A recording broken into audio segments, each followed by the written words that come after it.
तो शुक्र कारक है विलासिता का, दैनिक का, जीवन साथी को रिप्रेजेंट करता है। लक्ष्मी जी को रिप्रेजेंट करता है, दही को, गाय को, कपास को, बीज को, गुप्त अंग, प्रेम, कच्ची जगह। पुराने टाइम पे जो है सो घर में आंगन हुआ करता था, आंगन में कच्ची जमीन लोग रखते थे। फ्लैट के टाइम है तो उसमें गमले में मिट्टी, कच्ची मिट्टी रख सकते हैं, हीरा। तो देखिए, शुक्र क्या है? औरत। बुध क्या है? लड़की। तो बुध से ही शुक्र बनता है। शुक्र का एनिमी कौन है? सूर्य, चंद्रमा, राहु। तो हर ग्रह का जो एनिमी प्लानेट है वो याद रखना है, क्यों? क्योंकि उसके जिस घर का वो कारक है, अगर उसमें ये बैठा हुआ है तो उसके फल वो कमी करेगा, या उस ग्रह की दृष्टि है तो फल में कमी करेगा। शुक्र के लिए सफेद या ऑफ व्हाइट कपड़ा पहने, जिससे शुक्र का फल अच्छा मिलेगा।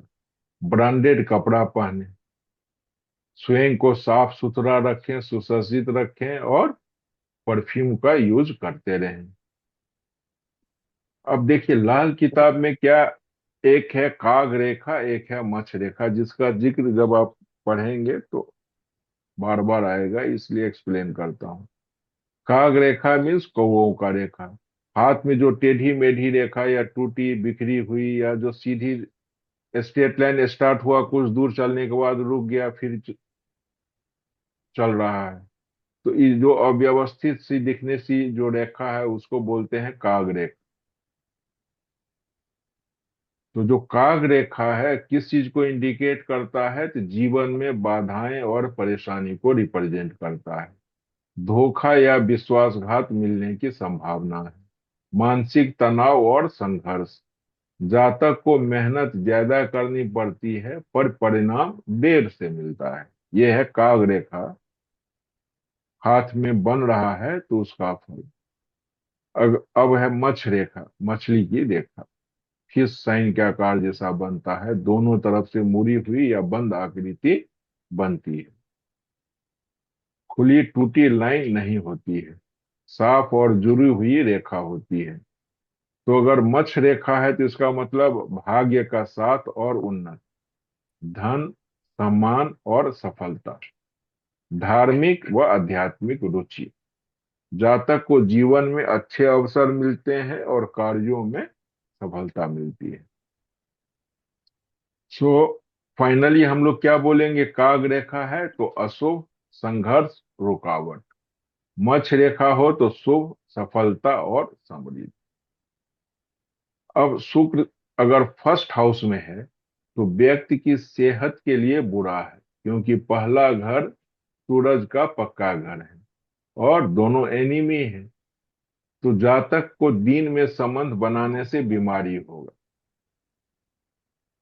प्रथम भाव में तपेदिक बीमारी लगता है, टीबी भी हो सकता है, कोई घातक संक्रमित बीमारी हो सकता है।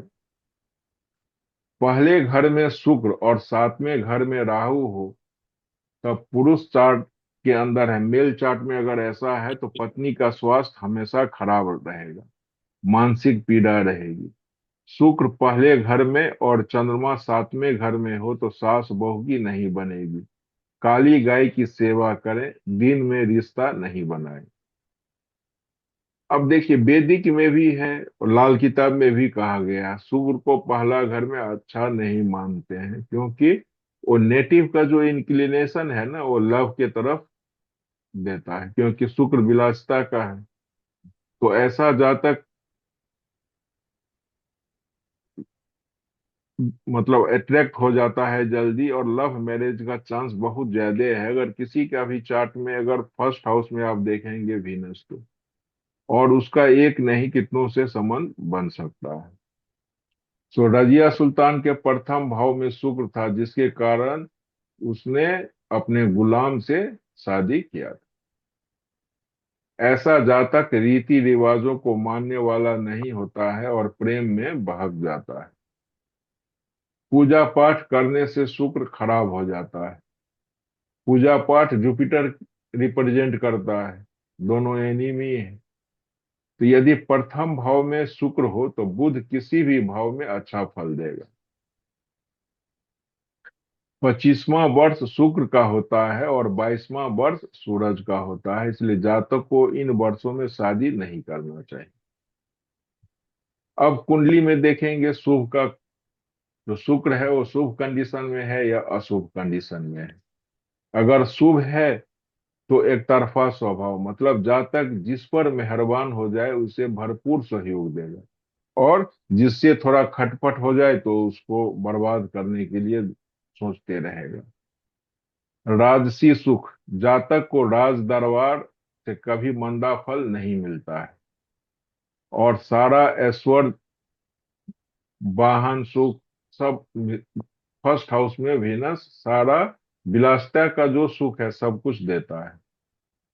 मत्स्य रेखा, यदि शुक्र शुभ हो तो जातक भगवान विष्णु की तरह दूसरों के पालने वाला और अपार धन का मालिक होता है। इश्क और अध्यात्म, शुक्र यहाँ बाहर से अधिक रोमांटिक और अंदर से आध्यात्मिक फल देता है। जातक किस्मत के मामलों में भाग्यशाली होता है। शादी से लाभ, यदि जिस राशि में शुक्र है अगर वो भी शुभ है तो जातक की पत्नी अपने साथ धन या भाग लेकर आती है।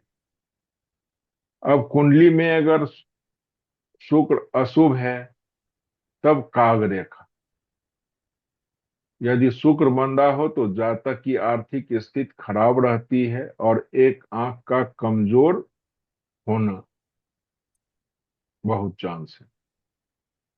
इश्क में बर्बादी, 16 से 36 साल की उम्र में जातक पराई स्त्रियों के सोहबत में पड़कर अपना ईमान और धन बर्बाद करता है। पत्नी का स्वास्थ्य, जातक स्वयं स्वस्थ रहता लेकिन उसकी पत्नी अक्सर बीमार रहती है। मोर देन 10 चार्ट पे मैं ये देखा, जो सब 100% मिलता है, आप लोग भी उसको ऑब्जर्व कर सकते हैं। राहु का प्रभाव, यदि राहु खाना नंबर 7 में हो तो गृहस्थी जली हुई मिट्टी के समान होती है। पत्नी का मानसिक संतुलन बिगड़ सकता है या तलाक की नौबत आ सकती है। पहचान क्या है, जातक दिन के समय संभोग करने का आदी हो सकता है जो उसके लिए बर्बादी का कारण बनता है। जातक को अक्सर भेंट के रूप में कोई कार्ड या टेडी बियर और शुभ का आइटम मिलता है जो कि खराब है। तंबाकू पान, जातक को चॉकलेट खाने का विशेष शौक होता है। कॉम्बिनेशन, अच्छा कॉम्बिनेशन क्या है, शुक्र फर्स्ट में हो और शनि सेवेंथ में या 10th में तो जातक विष्णु के समान धनवान और प्रभावशाली होता है। शुक्र फर्स्ट, बुध अगर 3 या 6 में हो तो जातक की दिमागी हालत बहुत श्रेष्ठ होती है और मुकदमों में जीत होती है। शुक्र फर्स्ट, राहु 7 तो गृहस्थ जीवन में आग लगी रहती है। सावधानी, पराई ममता, दूसरों के मामलों में पड़ना या पराई स्त्रियों से लगाव रखना जातक को बीमार या अंधा बना सकता है। दूसरों की सलाह, जातक को अपने महत्वपूर्ण कार्य के लिए दूसरों से सलाह लेना हमेशा सहायक और लाभकारी होता है। जातक को दिन के समय शारीरिक संबंध बनाने से बचना है। अगर शुक्र का खराब फल मिल रहा है तो रिमेडी में क्या करेंगे, अगर हेल्थ इशू आ रहा है तो जौ को गौमूत्र से धो के सुखा के उसको जल प्रवाह करें, या 7 प्रकार के अनाज को पक्षियों को फीड करें। कन्यादान करें, पुरुष को अपने जीवन में कन्यादान करना, गरीब लड़की की शादी में मदद और गो को गोदान करना कल्याणकारी होता है। चांदी का प्रयोग, राहु के अशुभ फल को दूर करने के लिए शुद्ध चांदी का टुकड़ा अपने पास हमेशा रखें। अपने दिल और वासना इस पर काबू रखना ही मंदी किस्मत को बदलने का सबसे बड़ा उपाय है। जितना दही से स्नान करे उतना ही अच्छा। अपने ससुराल से 50 ग्राम चांदी की ईंट लाकर घर में स्थापित करें। 1 किलो जौ को गाय के गोमूत्र से धोकर सुखा लें, फिर शुक्रवार को जल प्रवाह करें। तो ये शुक्र अगर फर्स्ट में